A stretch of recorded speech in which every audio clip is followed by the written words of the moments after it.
Galio dan Tane berbincang tentang betapa berani dan tak kenal takutnya mereka, bagaimana mereka bertarung 1 lawan 100, seolah-olah mereka adalah pahlawan yang menyelamatkan dunia. Galio menamparkan dadanya, menyebabkan armor di dadanya berdenting. Saya ingat saat itu, Brother Tane dan saya terjebak di dalam jedi, dikelilingi oleh binatang buas yang ganas. Kami saling membelakangi, membunuh selama sehari semalam. Tain dengan cepat menambahkan, itu benar. Sungai darah, gunungan mayat, dan lautan darah. Kita membunuh sampai tangan kita lemah dan pedang kita melengkung. Lu Yun menahan keinginan untuk memutar matanya. Keterampilan membual kedua orang ini bahkan lebih baik daripada ilmu pedang mereka.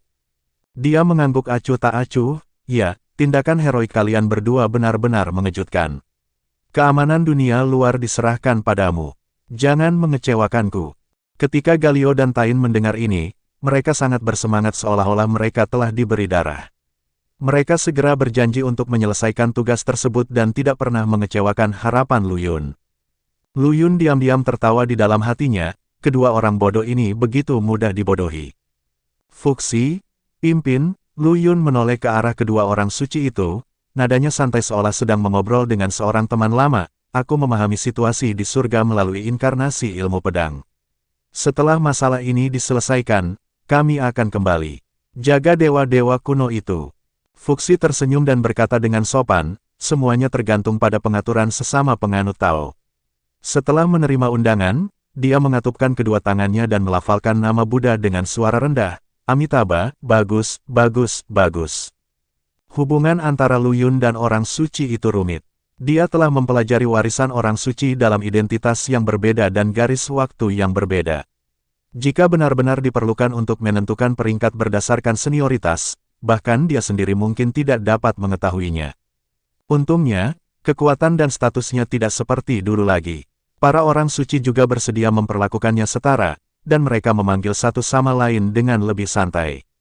Setelah menangani masalah di dunia luar, Lu Yun mulai mencari harta karun yang dapat digunakan untuk memperbaiki pedang Tianxing. Meskipun Lord Kuntong mendapatkan kembali kendali atas dunia luar, dia sebenarnya telah menjadi adik lelaki setia Lu Yun. Lu Yun tanpa basa-basi mengambil pecahan patung kotanya, bahkan kuil perunggu megahnya yang diukir dengan binatang dan burung mitos yang tak terhitung jumlahnya. Lu, rekan Daois Lu, ini adalah harta karun yang diturunkan dari nenek moyangku. Dewa Kuntong terlihat sedih, namun dia tidak berani melawan. Dia hanya bisa menyaksikan tanpa daya saat hartanya diambil pergi oleh Lu Yun. Hatinya berdarah. Kuil perunggu ini adalah simbol statusnya dan senjata untuk dipamerkan. Lu Yun meliriknya dan berkata dengan tenang, jangan khawatir, aku tidak akan mendapatkannya dengan gratis. Ikuti aku dan bekerja keras mulai sekarang, dan manfaatnya akan datang kepadamu dengan sendirinya. Meskipun dia mengatakan ini, Lu Yun bergumam di dalam hatinya bahwa kuil yang hancur ini hanya tampak seperti tebing, dan nilai sebenarnya tidak tinggi. Namun, meski seluruh kekayaan Dewa Kuntong digeledah, 5 elemen harta karun keos yang diekstraksi jauh lebih sedikit dibandingkan yang bisa diperoleh di dunia liar. Lu Yun dengan hati-hati memeriksa status perbaikan pedang Tianxing dan hanya bisa menghela nafas. Tampaknya dengan sumber daya dunia Taichang, hanya mungkin untuk memperbaiki kerusakan permukaan pedang Tianxing dan memulihkan kekuatannya ke tingkat senjata ilahi surga. Untuk memperbaikinya sepenuhnya, material keos yang lebih langka harus ditemukan. Ayo pergi ke dunia besar Taichang. Sapa Lu Yun, memimpin Fuxi, Ji Yin, dan yang lainnya ke Chaos Immortal Mansion. Karena kehendak surga memusuhi ras alien Chaos, hanya makhluk asli Taichang seperti Kaisar Zhenwu dan Fuxi yang dapat memasuki Chaos Immortal Mansion, sedangkan pembudidaya pedang alien seperti Galio dan Tain hanya dapat tinggal di alam liar luar untuk lanjutkan konstruksi. Sebelum berangkat, Lu Yun tidak lupa memberitahu mereka, jaga rumahku dan jangan biarkan tanahku dicuri. Dunia besar Taichang terletak pada posisi khusus di alam semesta, berbentuk seperti corong besar. Bima Sakti dan bintang Kaisar berada di dasar corong, relatif aman. Bagian tengah corong, dan tempat paling berbahaya, adalah tempat Taichang berada. Saat ini, dunia besar Taichang sekali lagi berada dalam kekacauan. 6 dewa kuno, dipimpin oleh dewa penghancur kuno Rahu dan dewa kehidupan kuno, semuanya memiliki aura yang menakutkan, seperti 6 gunung yang megah. Dewa kuno abadi dan Dewa Naga juga muncul, mereka dikelilingi oleh aura kekacauan, aura mereka tidak terduga, tetapi mereka tetap netral dan mengawasi dengan mata dingin, tidak ada konflik yang terjadi antara kedua belah pihak untuk saat ini. Yang lebih meresahkan lagi adalah di kubu Dewa kuno, masih ada beberapa Dewa kuno yang bersembunyi di kegelapan, seperti ular berbisa, menunggu kesempatan. Dewa-dewa kuno ini telah mencari keberadaan Lu Yun. Mereka sangat ingin mendapatkan Chaos Divine Iron di tangan Lu Yun untuk meningkatkan kekuatan mereka sendiri. Mereka mengirimkan klon dan mencari hampir seluruh alam semesta, tetapi mereka tidak pernah dapat menemukan identitas asli Lu Yun. Oleh karena itu, mereka memutuskan bahwa Lu Yun disembunyikan oleh surga, dan menggunakan ini sebagai alasan untuk menekan surga, menuntut agar Lu Yun dan besi ilahi kekacauan diserahkan. Jika tidak mereka akan melancarkan perang skala penuh dengan alasan bahwa surga telah melanggar kontrak yang semula ditandatangani. Faktanya, Dewa Kehancuran kuno, Rahu, telah lama mencari kesempatan untuk membalas dendam pada surga. Pada awalnya, dia diplot oleh Hong Jun dan yang lainnya, dan dia kehilangan buah ilahi sumber prinsip, dan dia selalu menyimpan dendam. Kali ini, dia memanfaatkan situasi tersebut dan ingin memprovokasi konflik antara pengadilan surgawi dan dewa kuno. Akan lebih baik jika kedua belah pihak menderita, sehingga dia bisa mendapatkan keuntungan. Orang-orang suci di surga secara alami mengetahui gerakan Lu Yun, dan juga memahami apa yang direncanakan oleh dewa-dewa kuno ini. Meskipun sulit bagi mereka untuk menghadapi dewa-dewa kuno yang kuat ini sendirian, mereka percaya bahwa selama Lu Yun kembali, semua masalah akan terselesaikan. Para dewa kuno ini benar-benar tidak tahu bagaimana hidup atau mati, dan mereka berani mengancam surga. Pemimpin kultus Tongtian memiliki temperamen yang panas. Mendengar keributan para dewa kuno, dia menjadi sangat marah. Sejak mereka ingin bermain, maka kami akan menemani mereka bersenang-senang. Biarkan mereka tahu betapa kuatnya surga. Di Chaos Immortal Mansion, Lu Yun sedang duduk bersila, memegang pecahan yang memancarkan cahaya warna-warni di tangannya. Itu adalah pecahan patung Dewa Kota yang dia kumpulkan dari Dewa Kuntong. Dia perlahan-lahan menyatukan pecahan-pecahan itu ke dalam pedang Tianxing, dan pedang itu tiba-tiba bersinar terang dan mengeluarkan suara mendengung yang tajam, seolah-olah bersorak kegirangan. Tiba-tiba, Lu Yun mengerutkan kening dan tiba-tiba membuka matanya. Dia merasakan kesadaran ilahi yang kuat dan tidak jelas mengintip ke dalam Chaos Immortal Mansion. Kesadaran spiritual ini sangat aneh, dan sepertinya mampu menembus pertahanan Chaos Immortal Mansion dan secara langsung mendeteksi situasi internal. Siapa itu? Lu Yun mendengus dingin, dan kesadarannya langsung menyebar, menyapu seperti gelombang besar, bertabrakan dengan kesadaran yang mengintip. Kedua kesadaran spiritual itu berbenturan sengit di kehampaan, seperti dua naga raksasa yang saling melilit, membuat raungan yang memekakkan telinga. Kesadaran spiritual Lu Yun sangat mendominasi dan mengandung niat pedang yang kuat, langsung mengalahkan kesadaran spiritual yang mengintip. Jangan melebih-lebihkan kemampuanmu. Lu Yun mencibir, cahaya dingin bersinar di matanya. Namun, dia merasa agak tidak nyaman di hatinya. Meskipun kesadaran pengintai ini dikalahkan olehnya, dia merasakan nafas yang familiar. Nafas ini sepertinya pernah ditemui di suatu tempat. Pada saat ini, Chaos Immortal Mansion bergetar hebat, seolah-olah ada sesuatu yang mencoba memaksa masuk. Tidak, itu dewa kuno yang abadi. Wajah Fuxi berubah drastis dan dia berseru. Di luar Chaos Immortal Mansion, seorang pria berjubah putih dan wajah tampan berdiri di langit. Dia dikelilingi oleh cahaya ilahi yang terang, dan dia memegang pedang panjang yang memancarkan tekanan mengerikan di tangannya. Ujung pedang diarahkan langsung ke Chaos Immortal Mansion, dan matanya bersinar dengan niat membunuh yang dingin. Lu Yun, keluar dan mati. Suara dewa kuno abadi meledak seperti guntur, menyebabkan seluruh Chaos Immortal Mansion berdengung. Dia sepertinya telah kehilangan kesabarannya dan memutuskan untuk dengan paksa menerobos Chaos Immortal Mansion dan menarik Lu Yun keluar.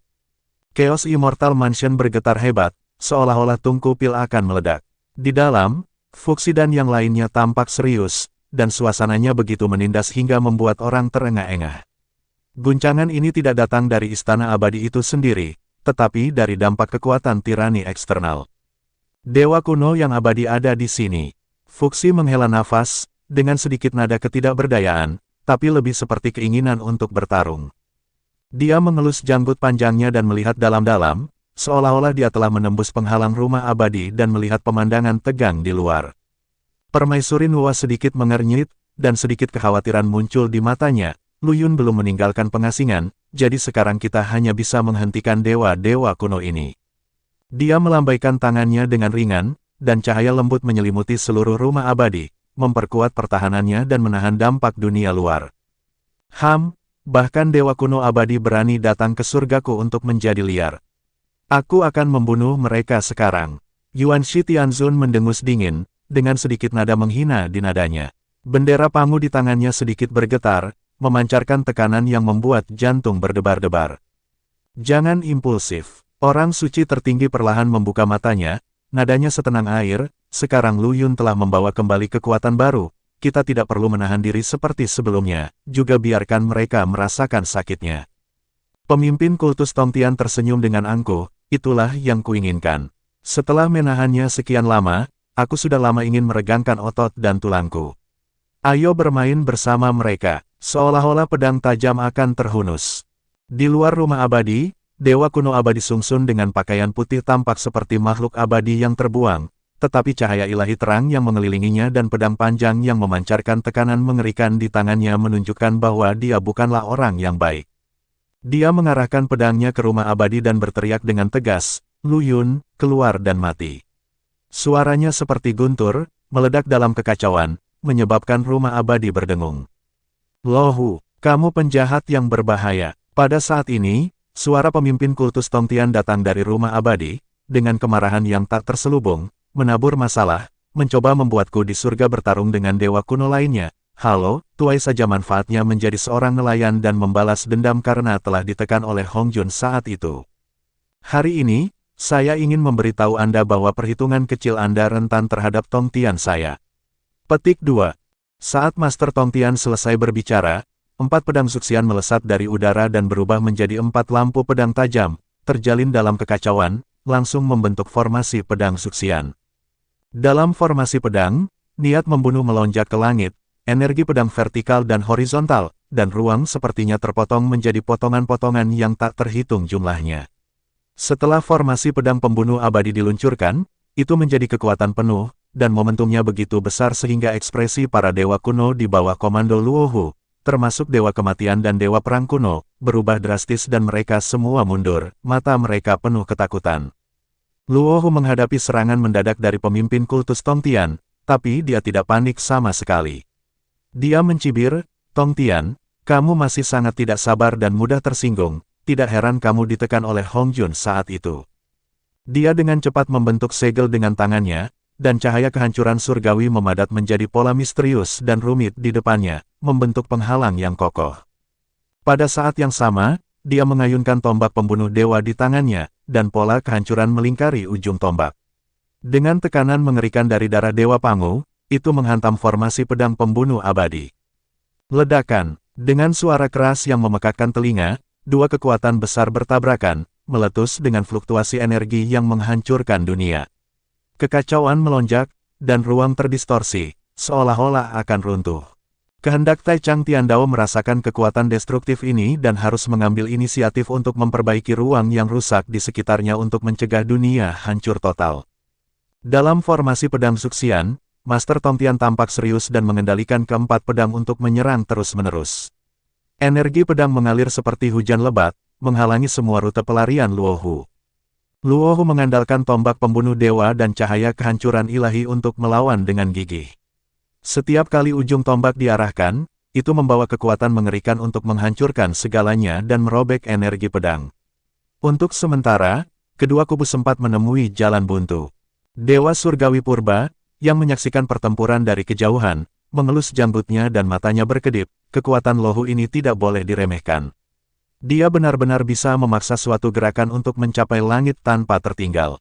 Beberapa orang suci lainnya juga diam-diam mengamati pertempuran tersebut. Mereka pernah bertarung sebentar melawan dewa kuno sebelumnya karena masalah Lu Yun, tetapi tidak ada pihak yang mencoba yang terbaik. Sekarang, pemimpin kultus Tongtian berusaha sekuat tenaga begitu dia muncul. Tentu saja, mereka harus mengamati dengan cermat untuk melihat berapa berat perahu ini. "Tongtian, Apa menurutmu kamu bisa melakukan apa saja padaku dengan formasi pedang pembunuh abadi? Hari ini, aku akan membiarkanmu melihat apa itu kehancuran sebenarnya. Luohu tertawa terbahak-bahak, dan tombak pembunuh dewa di tangannya bergetar hebat. Di ujung tombak, kekuatan darah Dewa Pangu meledak sepenuhnya formasi pedang pembunuh abadi. Pada saat ini, 7 sosok terbang keluar dari Chaos Immortal Mansion. Mereka adalah 6 orang suci lainnya dari surga dan Tao Luya. Petapa tertinggi memegang diagram Tai Chi, Yuan Shi Tianzun memobilisasi bendera 5 arah surga bawaan, Permaisuri Nuwa mempersembahkan korban ke diagram Seji pegunungan dan sungai, Fuxi, Senong, Suanyuan Huangdi dan Tao Luya masing-masing juga menunjukkan harta karun roh kekacauan mereka, dan bersama dengan pemimpin kultus Tongtian, mereka membentuk formasi kuat yang mengelilingi Luohu dan beberapa dewa kunonya. Luohu, hari ini, kamu tidak dapat melarikan diri dengan sayapmu. Pemimpin Tongtian mencibir, dan keempat pedang Zuxian bergabung menjadi satu lagi. Kekuatan susunan pedang meningkat lagi, dan energi pedang menjadi lebih ganas, seperti jika itu akan mencekik Luohu sepenuhnya. Orang suci lainnya juga mengambil tindakan satu demi satu. Diagram Tai Chi memancarkan sajak Tao yang misterius, menekan cahaya kehancuran ilahi Rahu, 5 bendera bawaan berubah menjadi 5 aliran cahaya, menghalangi ruang aksi Rahu, diagram Seji pegunungan dan sungai terbuka, dengan gunung dan sungai, matahari dan bulan bintang-bintang, seperti dunia nyata, menjebak Rahu di dalamnya. Luohu terjebak dalam formasi, wajahnya sangat suram. Dia tidak menyangka bahwa orang-orang suci di surga akan bergabung untuk menghadapinya saat ini. Dia awalnya berpikir bahwa dengan kekuatannya sendiri, dia akan mampu melawan pemimpin kultus Tongtian, dan bahkan memiliki kesempatan untuk mengalahkannya. Tapi sekarang, dia terjebak dalam formasi. Menghadapi serangan gabungan 7 orang suci, dia merasakan tekanan yang luar biasa dan bahkan sedikit ketakutan. Saat ini, Nuwa yang selama ini diam, tiba-tiba berkata, "Lohu, kamu telah melakukan banyak kejahatan. Hari ini adalah hari kematianmu." Peta gunung dan sungai di tangannya bergetar hebat, dan pemandangan di gambar tiba-tiba berubah. Gunung dan sungai yang asli langsung berubah menjadi lautan api, dan kobaran api mengelilingi Luohu. Nyala api ini bukanlah api biasa, melainkan api suci yang memadukan kekuatan penciptaan Nuwa dan pahala langit dan bumi, khususnya untuk menahan kekuatan penghancur. Luohu dikelilingi oleh api dan menjerit nyaring. Cahaya ilahi destruktif di tubuhnya tidak berpengaruh di depan nyala api ini, dan malah terus-menerus dikonsumsi. Dia merasa tubuhnya seperti terbakar oleh api, dan dia kesakitan. Saat melihat Luohu hendak dimurnikan, Supreme Saint perlahan berkata, "Luohu, apakah kamu punya kata-kata terakhir yang ingin kamu ucapkan? Meskipun kami tidak memiliki orang sebanyak kamu, jika kamu ingin melawan kami semua sendirian, kamu hanya akan mati." Pertempuran meningkat dalam sekejap, secara langsung menekan Luohu dan para dewa kuno di bawah komandonya, mengejutkan para dewa kuno yang sedang menonton. Luohu dibakar oleh api suci, dan jeritannya seperti ratapan hantu, bergema di antara langit dan bumi. Wajah aslinya yang arogan kini berubah menjadi ganas dan ganas, penuh rasa sakit dan ketidakpercayaan. Api suci yang berkobar itu seperti belatung di tulang tarsal, terus-menerus menggerogoti cahaya ilahi penghancurnya, membuatnya merasakan rasa sakit yang membakar hingga menembus jauh ke dalam sumsum tulangnya. Ketika dewa kuno lainnya melihat ini, mereka berhenti dan saling memandang, mata mereka penuh dengan keterkejutan dan kegelisahan. Apa yang terjadi? Apakah ketujuh makhluk abadi di surga ini meminum obat yang salah hari ini? Semuanya benar-benar keluar. Dewa kuno kekar dan berotot yang memancarkan aura kekerasan bertanya dengan marah. 2 aliran udara putih keluar dari lubang hidungnya yang tebal, seperti badak yang marah. Ya, dulu paling banyak 2 atau 3 orang datang untuk menjelajahi angin. Kali ini pertempurannya terlalu besar. Mungkinkah mereka menemukan sesuatu? Dewa kuno lainnya bergema, dengan nada gemetar yang tidak bisa disembunyikan. Meski nakal, mereka bukanlah orang bodoh. Mereka mengetahui kekuatan ketujuh orang suci dengan sangat baik. Meskipun kekuatan surga secara keseluruhan tidak sebaik para dewa kuno, ketujuh orang suci yang bekerja sama sudah cukup untuk bersaing dengan atau bahkan menekan sebagian besar dewa kuno, yang menjadikannya mereka harus berhati-hati. Wajah orang suci tertinggi tanpa ekspresi, dan ada niat membunuh yang dingin di mata Gu Jingwubo. Dia diam-diam menatap Luohu yang berjuang di dalam api suci, seolah-olah sedang melihat seekor semut yang berjuang sampai mati. Pemimpin kultus Tongtian mengambil langkah maju, pedang Qingping di tangannya berdengung, bilah tajamnya bersinar dengan cahaya dingin yang membuat jantung berdebar-debar, dan pedang itu mengarah langsung ke Luo Hu.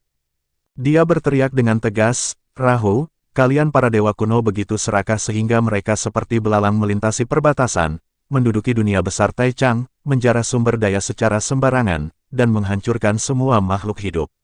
Sekarang umat manusia Taichang kita akan melakukannya mendapatkan kembali tanah yang hilang, jika kamu tidak segera mundur, mengapa kita harus menunggu 1 jam?" Ketika Luo Hu mendengar ini, jeritannya yang menyakitkan bercampur dengan beberapa ejekan gila, seperti binatang sekarat yang mengeluarkan raungan terakhirnya, "Pulihkan tanah yang hilang. Hanya mengandalkan kalian, orang-orang munafik yang sok suci. Apa yang terjadi terakhir kali tentang buah ilahi sumber prinsip? Aku sedang menyelesaikan masalah denganmu. Kenapa, kali ini kamu ingin menggunakanku sebagai umpan meriam untuk mencari tahu kebenaran tentang Chaos Divine Iron?" Suaranya yang serak seperti embusan patah, penuh kebencian dan keengganan, membuat orang bergidik. Dewa kehidupan kuno di sampingnya memiliki wajah yang sangat suram hingga seolah-olah air bisa menetes dari matanya. Tubuhnya yang besar memancarkan aura kehidupan yang kuat, namun dia tidak bisa menyembunyikan ketakutan dan kemarahan di matanya. Dia menarik napas dalam-dalam dan berkata perlahan, "Luo Hu benar, orang-orang munafik ini tidak punya niat baik. Dengan kedok memulihkan wilayah yang hilang, mereka sebenarnya ingin memonopoli Chaos Divine Iron. Kita tidak bisa membiarkan mereka berhasil, jika tidak, selanjutnya kitalah yang dimurnikan." Dewa kehidupan kuno memberi perintah, dan dewa kuno di bawah komandonya bergegas maju seperti air pasang dan bergabung dalam pertempuran. Dewa-dewa kuno ini memiliki bentuk yang berbeda-beda, ada yang bersisik, ada yang bersayap, dan ada pula yang humanoid, tetapi semuanya memancarkan aura yang kuat, dan mereka jelas tidak lemah.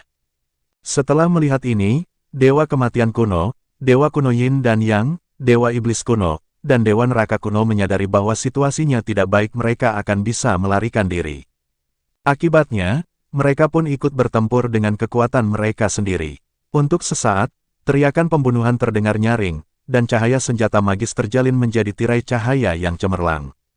Situasi di mana ketujuh orang suci menekan Luo Hu dan yang lainnya langsung terbalik. Lusinan dewa kuno yang kuat mengepung 7 orang suci, dan segala jenis kekuatan magis dan senjata ajaib datang seperti badai yang dahsyat. Di langit, berbagai energi bertabrakan dan meledak, menimbulkan suara yang memekakkan telinga. Ruang seakan terkoyak, membentuk retakan ruang gelap, seperti binatang raksasa yang memilih manusia untuk dimakan. Kamu tidak melebih-lebihkan kemampuanmu sendiri." Permaisuri Nuwa mendengus dingin, dan peta gunung dan sungai di tangannya bersinar terang, seperti langit keemasan, menghalangi semua serangan yang masuk. Orang suci lainnya juga menunjukkan kekuatan magis mereka untuk melawan serangan gila para dewa kuno. Menghadapi dilema seperti itu, ketujuh orang suci itu saling memandang, dengan sedikit tekad terpancar di mata mereka.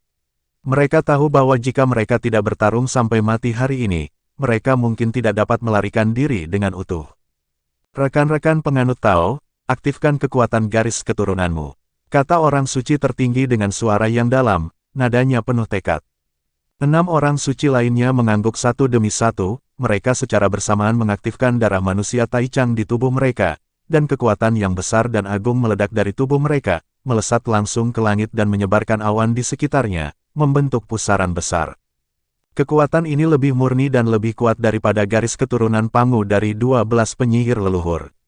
Sepertinya raksasa kuno yang telah tertidur selama ratusan juta tahun telah terbangun, memancarkan tekanan yang menyesakkan. Taichang Tiandao gemetar karena kekuatan ini, seolah-olah akan runtuh kapan saja. Di mata semua orang yang ketakutan, ketujuh orang suci itu berubah menjadi cahaya yang menyilaukan, bergabung bersama, dan akhirnya mengembun menjadi raksasa yang berdiri tegak di langit dan bumi. Raksasa ini mirip dengan wujud asli Pangu yang terkondensasi dalam 12 ibu kota dewa surgawi dan formasi jahat, namun memancarkan aura yang lebih menakutkan, seolah-olah itu adalah dewa perang yang berasal dari kekacauan kuno, yang mengintimidasi. Dia mengenakan baju besi emas, memegang kapak raksasa, dan matanya seperti obor, seolah dia bisa menembus semua ilusi. Taichang Tiandao gemetar di bawah kekuatan ini, seolah-olah akan runtuh kapan saja. Raksasa Pangu tidak memerlukan senjata sakti apapun, karena seluruh tubuhnya ditutupi senjata. Dia meninju, dan beberapa dewa kuno terlempar. Darah muncrat dari mulut mereka, seperti layang-layang dengan tali putus, menggambar busur menyedihkan di udara. Begitu dia turun, bumi retak dan gunung serta sungai hancur, membentuk jurang tak berdasar, seperti bekas cakar yang ditinggalkan binatang raksasa. Setiap gerakan dan setiap gerakan memiliki kekuatan untuk menghancurkan langit dan bumi, membuat para dewa kuno yang menyaksikan pertempuran tersebut ketakutan. Namun, dewa-dewa kuno berjumlah banyak, kuat, dan tidak takut mati.